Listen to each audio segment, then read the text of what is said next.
podcast. It's 2023. I'm super excited for this episode. My name is John Barrett, your host, and we're back with a banger. Hey, we're back with better quality. We're back with some similar faces that we had on the last, season of the podcast. But I'm super excited, super elated. Before I tell you who we have admin tasks that we have to take care of. Please follow us on all platforms at For the Masses Podcast and on YouTube at JB the Masses. Hey, I'm back with a repeat guest. He goes by the PMP Whisperer because he trained and helped so many people get their certification as a PMP certified. Mr. Stacy King, how are you doing? As always, I am good. Hey, I'm excited to have you back on the pod. Yeah, it is. It's been a minute since we last chopped it up, but that was a good interview. We had unscripted, which was raw, and I like this particular type of interaction because I know from it we're going to get some real quality off the cuff, just as how it is in the trenches. And I'm all about high quality and superior performance. That's really my calling card. For sure. And that was evident as soon as I met you, just your professionalism while you were teaching the class, and, just like being real with us in the sense of like what we needed to know to pass our certification. And I think we were like 9 for 9 in that class. So, kudos to you for sure.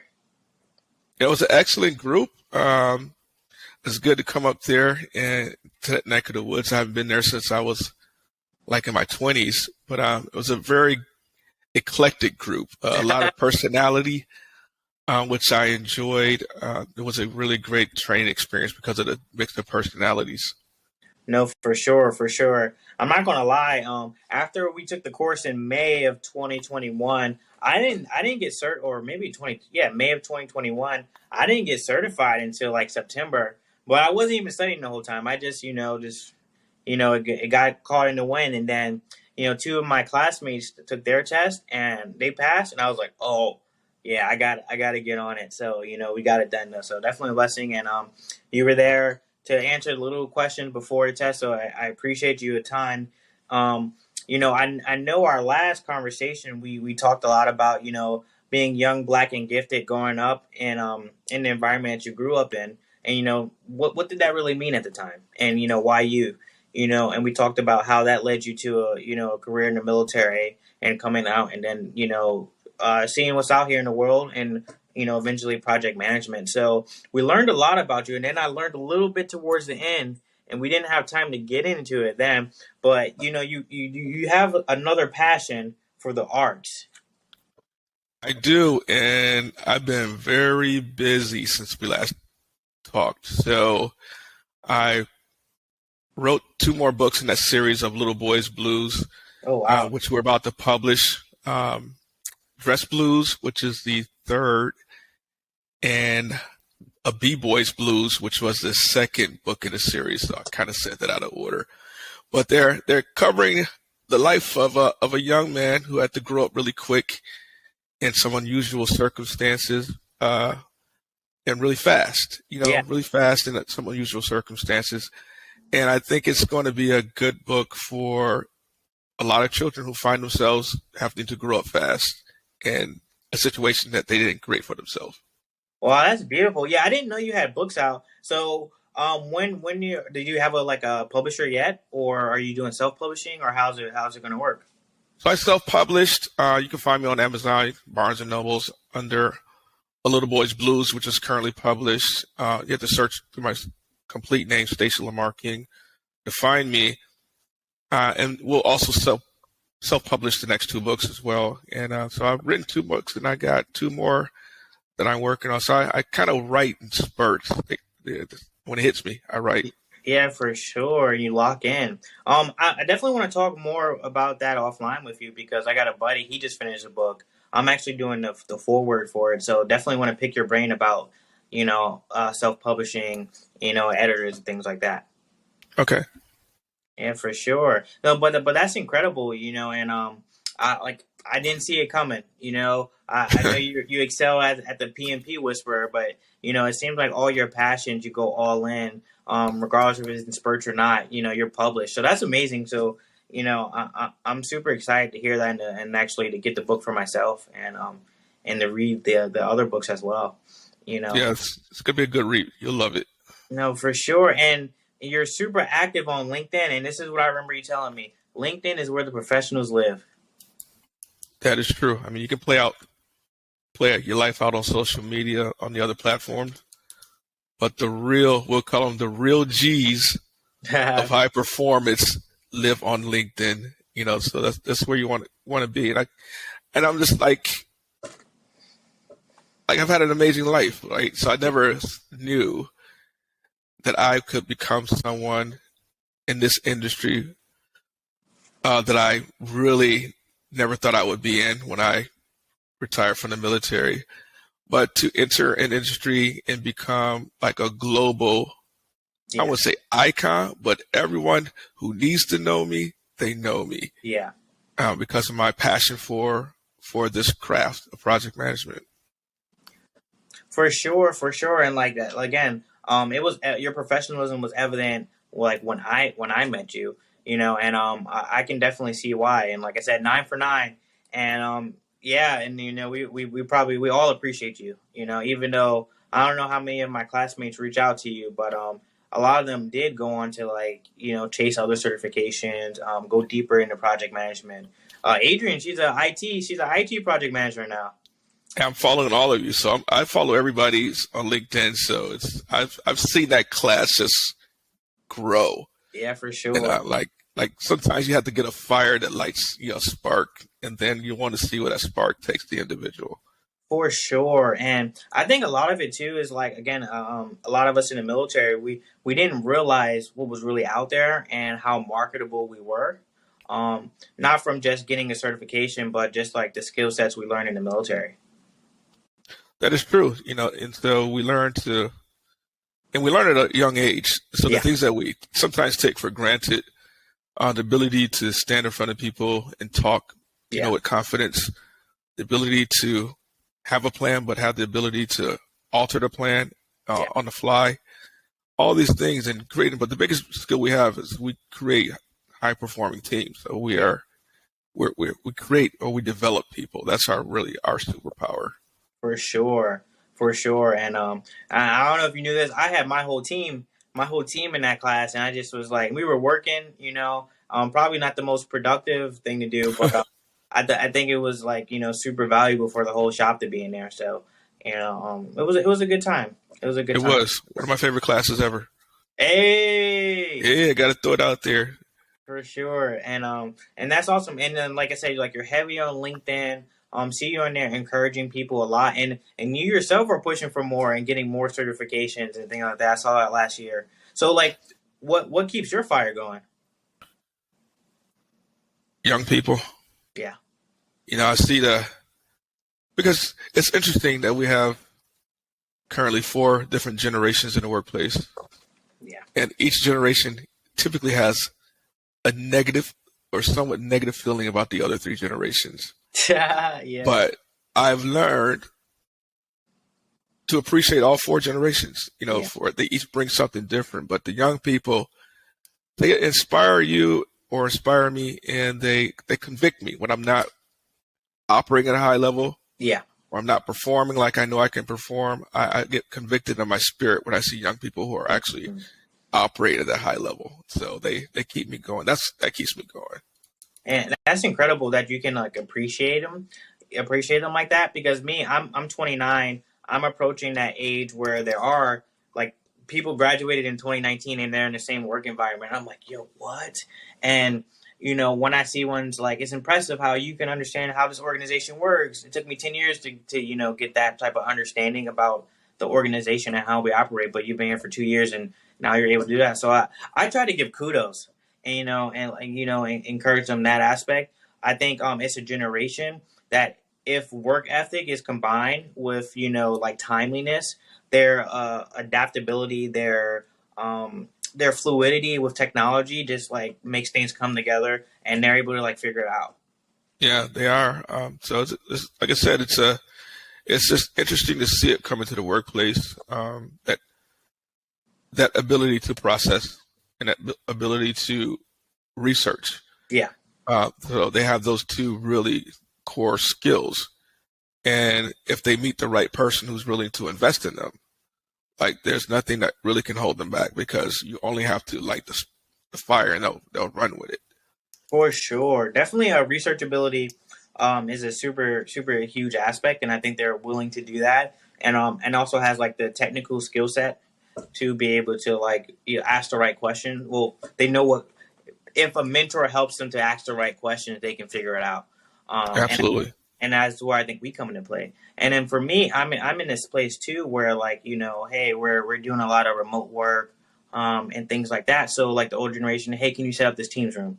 And I'm like, oh, like you can do this too, and not from a perspective of like, I want you to do it because I'm not doing it for you. It's from a perspective of like, this is so seamless for us to be able to figure out that I know that you can do this, and that's sort of how I encourage the people who've been in the workplace longer than me, and that's how I try to do, just add value, in that aspect by not only like hey, showing that you can do this and it doesn't have to be a work stoppage, but like showing you how to do it as well.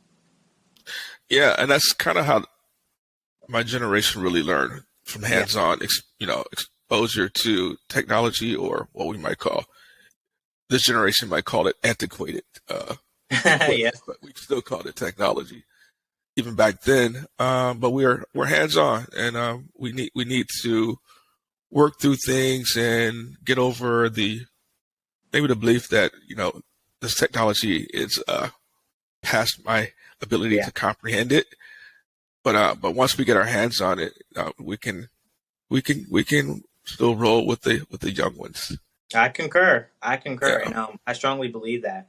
And then the next generation, my niece, she's 16, and yeah, she's doing things with the iPhone that I didn't even know that it was used to be that way.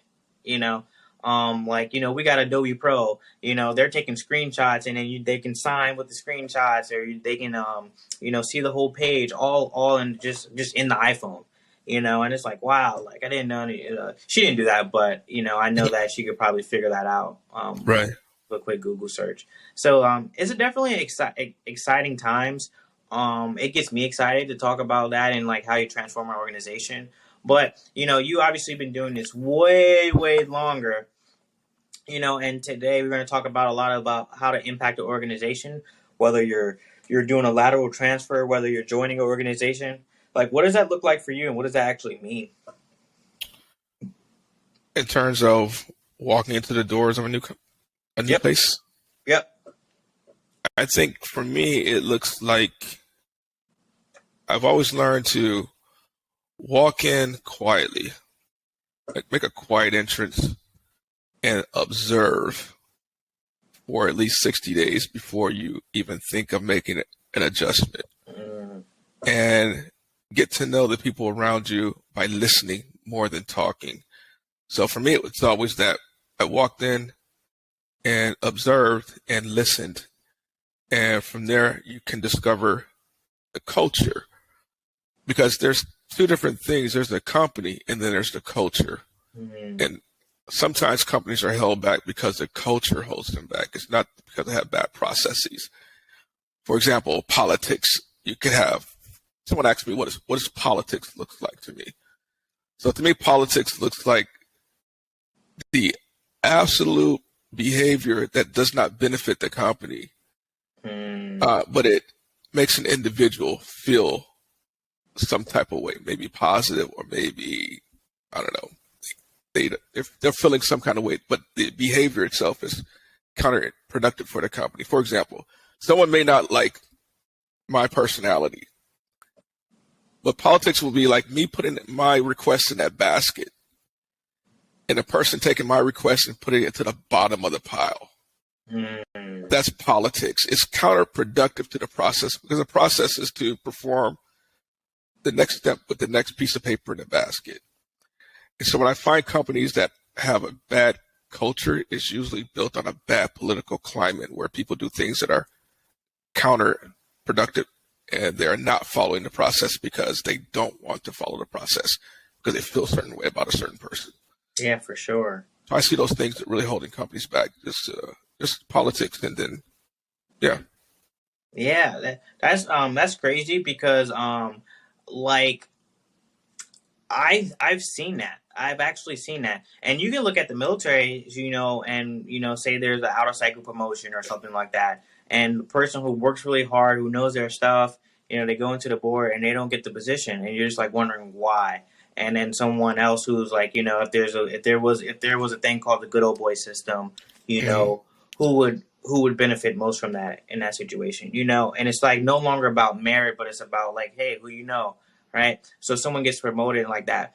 That actually probably impacts the culture in a negative way more than like you're showing everyone that your merit here matters. Hey, you working hard, you're actually studying for your board. That all matters here. But if you're going out of cycle and doing good old boy promotions and things like that, Mhm. people notice, and it becomes unmotivating. Absolutely. But what I've learned in my short time, on this earth, we'll call it the Yeah. earth, is that we're living in an age now where you simply cannot afford to operate outside of the conditions that are beneficial to long-term sustainability. Mm. So you can't afford to keep someone who can't perform. Yeah. And so those things like the good old boy networks or nepotism or those things that creep into companies, those companies just cannot sustain themselves if they do not acquire, develop, and keep the best talent. That's talent rules everything. Yeah, for sure. Yeah. No, and that's cool.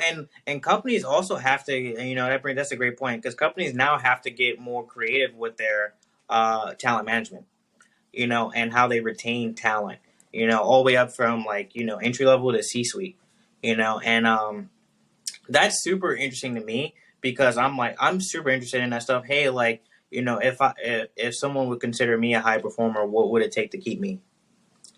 you know Mm. um and then I try to treat everyone around me kind of from that perspective of like, hey, this person works with me, they're kind of bossy, but I wouldn't want anyone to lash out on me like the same way, so I mean just kill it with kindness, and that's the type of environment I would want to be in. So that's the type of environment I try to create, even if I'm not the boss or supervisor or team lead or project lead. you know um I see what you're saying. And it's sometimes it takes one person to go in and to change an entire organization's culture. yeah. And it's through perseverance, but it's really through trust in your abilities. Yeah. And the one thing I've noticed that people will follow is success. And so if you're successful in what you believe and you implement the things that you know to drive your success and you allow others to feel that same success, then you don't really have to do a lot of talking. You really have to just let your performance do the talking for you. For sure, for sure. And what are some of the characteristics of like your high performance qualities that you take everywhere you go? For me, it always starts with understanding the client, Okay. really well, and wanting to know them really well in terms of what makes this particular client tick, and then understanding what the organization has that will allow me to best support that client. And that to me leads to my long term success. And then there are other individual things like passion and other attributes. Like I'm very passionate about delivering. So if I say I'm going to do something, I will ensure that it gets done. So I want trust. I want people to trust me that I'm like a fire and a forget weapon.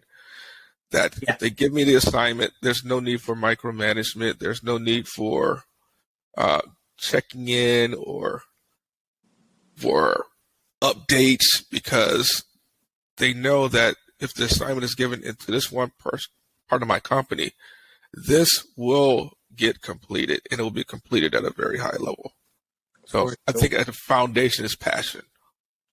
For sure, and that's beautiful because I think a lot of our goal is to be a trusted advisor or a consultant that like, hey, the client trusts to deliver whatever they say they're going to do in a timely manner, and whether there's MVP or not, or the best product possible. And I think that's beautiful. Something I work hard at is to try to become competent as quickly as possible. And for me, because I don't like to be put in a position where it's like, oh, he made a mistake because he's new, or he made a mistake because he's a young lieutenant. I never like that talk, because it's Mhm. like, ah, man, like you got that desire, that passion to be a high performer. So that's something that worked well with I try to just put the work in the up front, to get competent as quickly as possible. Definitely. So that it's done. A lot of performance, what we call high performance, is really done in, I would call it silence, and Mm, it's done, I would say, in darkness, but it's done away from the attention of other people. yep. And so it may appear to others that, wow, this person doesn't really work that hard, Yeah. but I have a different, I would say a different pace. I'm like, I've learned that some people can work really great in the morning. Yeah. I'm not one of those people. So my mind really clicks at its highest level at noon. So from noon to about 11 o'clock at night, that's my power zone. Yeah, for sure. And so getting in line with you, so you have to learn yourself first. So okay, now I know me. I need a slow ramp up in the morning.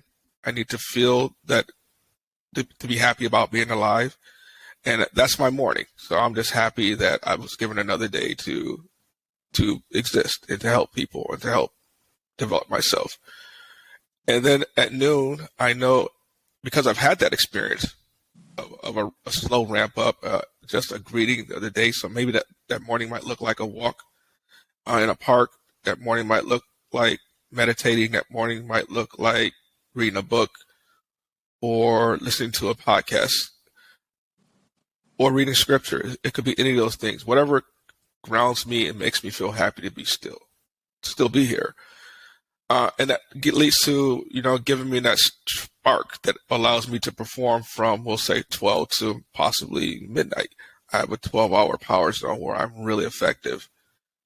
That helped me. I didn't know that at first, I didn't understand that part about me. And so really, I think the beginning of high performance is to understand how you're wired and understand where your zone exists for when you're at your optimum. Wow. I mean, so like that's helpful for me too, because I kind of try to like force myself and I think when you try to force yourself to work at times where might not be optimal for you, or what was good in one season that's not serving you right now, you kind of get hard on yourself, and especially if you desire to be a high performer, you're hard on yourself, and then that's counterproductive because you're beating yourself up at this point. So then we're going down. That was some OG wisdom, Mr. Stacy, for sure. I just try to keep it 100, as they say. I don't know if I'm For keeping up with the people, but yeah. for sure. And no, I appreciate that too. Like that was really like insightful, honestly. And so when you talk about this 12-hour power, that power like time in your life, like do you feel like that's always been you, or did you have different seasons of that work? You were more of a like a 6 to 12 type of person. I think I was forced to operate at a high level in Yeah. my military career because that's what the military is built on. Just element of surprise, getting up early and doing things and getting things accomplished before the sun comes up. So that was something that was infused in me. That's through, we'll call it indoctrination. Yeah, for But sure. that still was not my power zone. So Mhm. I think I was able to operate at a high level outside of my power zone, to answer your question, Yeah, because I yeah. had to.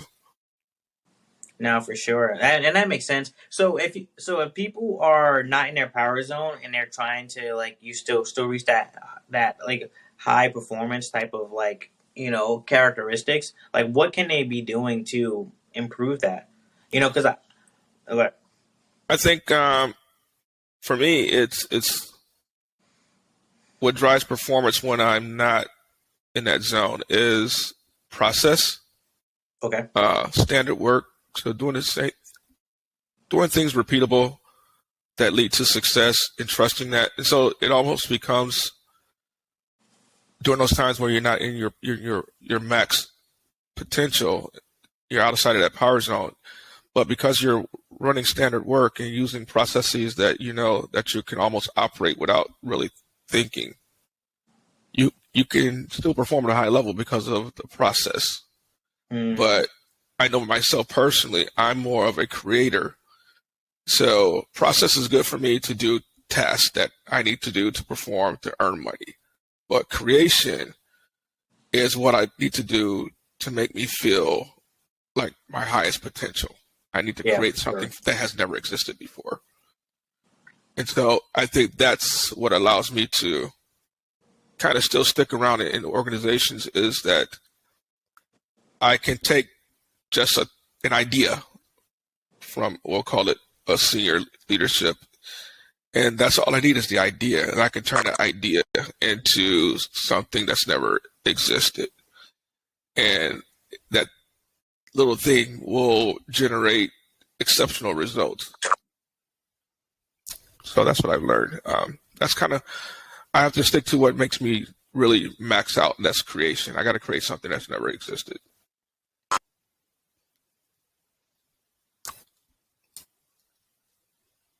Stacy, we went out for a minute. Can you say that again? That last part. What part do you want me to say? Uh, The whole thing? yeah, about creation, like creating what helps you. Oh yeah. So I feel like we were discussing. I'm not sure what part went out.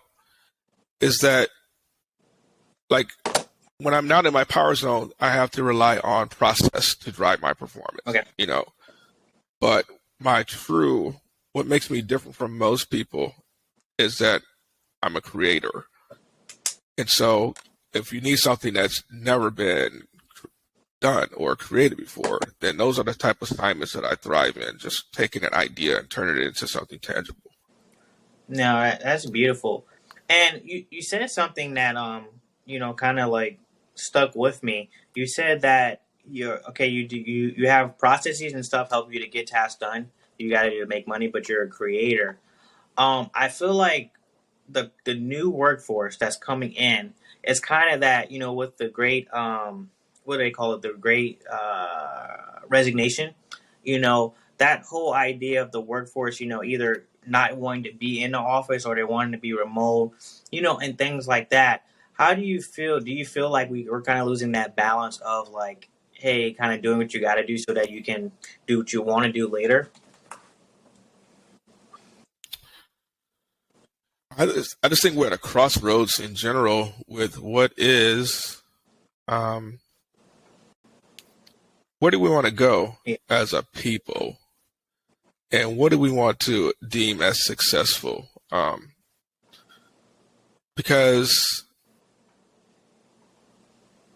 you want to live, you want quality of life. yeah, So the this drive towards, let's say, there's always this push that you can increase performance 10% year over year. Or this is a promise that many companies make to their stockholders that they're going to give them a 10% return on their investment year over year yeah, over year.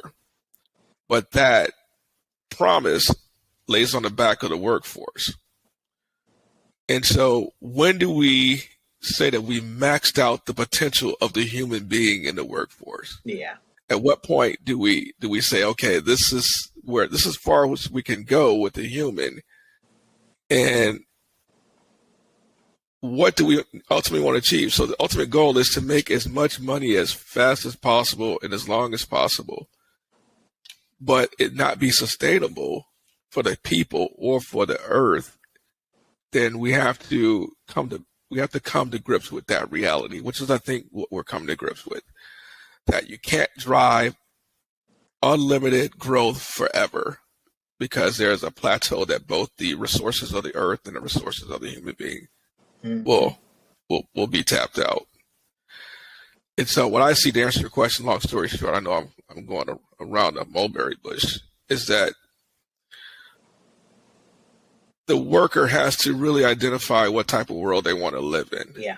And I think the worker has the ability to make decisions for themselves, because the workers can own the organization if they're really smart. Yeah. So I think once the workforce realizes that it doesn't need senior leadership, and that it ultimately, because it is the goose that lays the golden egg, should have the ability to come together and form their own companies.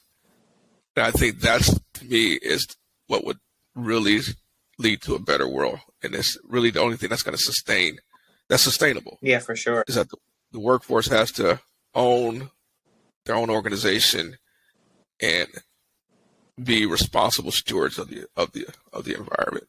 No, 100%. And it's crazy that you say that, because I saw a clip from Dana White literally last night, the owner of the UFC. Well, he's the president of the UFC, and he was like, "Man, like I would like run all over these kids these days. You know, no one wants to come to work. No one wants to come to work anymore. You know, man. But if you can and you get in the office, you can run around laps around these people. You know, for more or less, that's pretty much what he said. And I saw it as like, yo, like yeah." Like some people want to be remote, and they'll take a pay cut or whatever they got to be remote. But some people still want to come in and still want to perform in person and make it happen. So how do you feel about how do you feel about that clip? I think it's a fine line.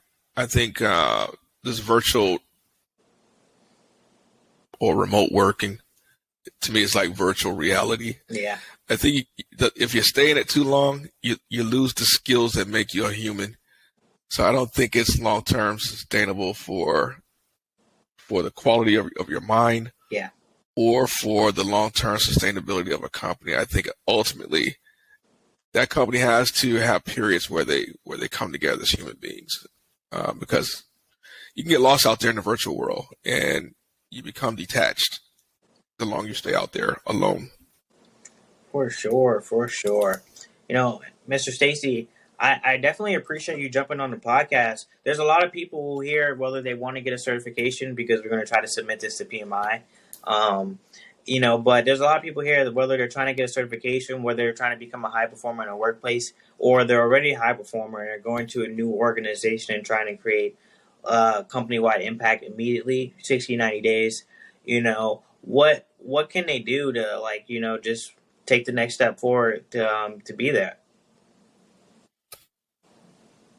I think I've never seen anybody perform at a high level who didn't acquire skills. And so you either have to have skills and sustain them that can keep you in the game. Yeah, for sure. But if you're not acquiring new skills, then at some point you could be the best rake in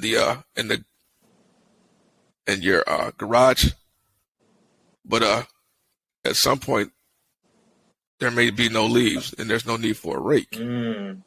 So you just can't pigeonhole yourself in having just this one skill. And I think this is what colleges have done to students, is that they've gone to school and they've pigeonholed themselves into learning one skill. So they're really like a one-trick pony. I've got this job, I've got this skill, I can deploy this skill. But if this skill is no longer needed, I have nothing else to offer humanity. And I think that is what really prevents you from performing at a high level really quickly. You have to have multiple skills. And it's kind of like, we call it a force multiplier.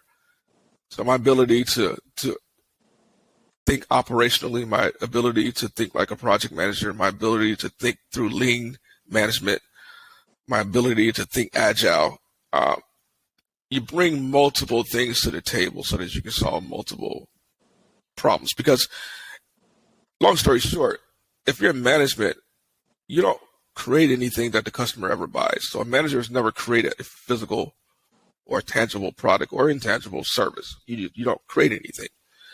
So your only value to the organization is in your ability to get others to perform at a higher level and bring new ideas that may get the organization to perform at a high level, and your ability to make decisions.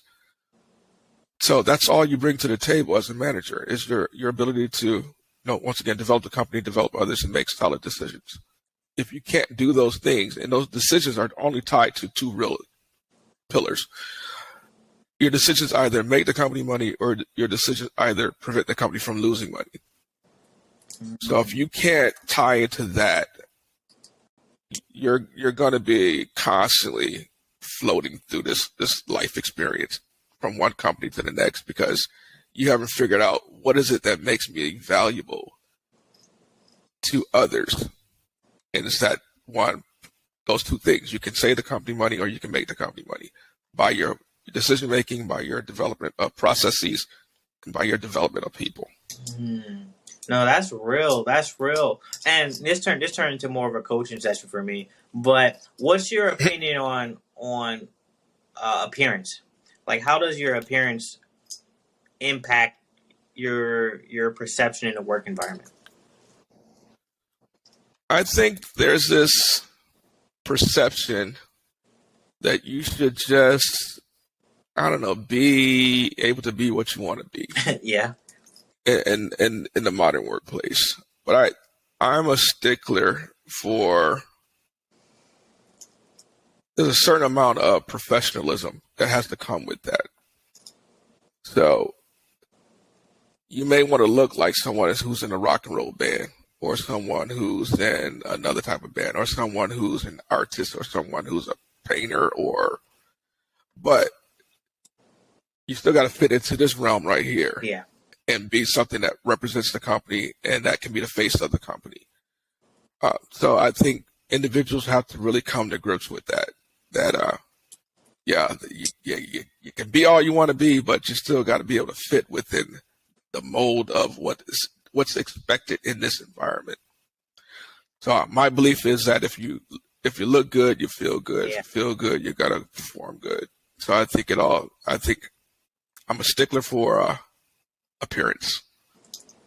So neat. I like neat things. I like it. It's you're trusted. I trust you based on how I feel about the way you present yourself and your appearance. If you come in not looking neat and professional, then my opinion is somewhat changed of you. So I think that's just how I'm wired.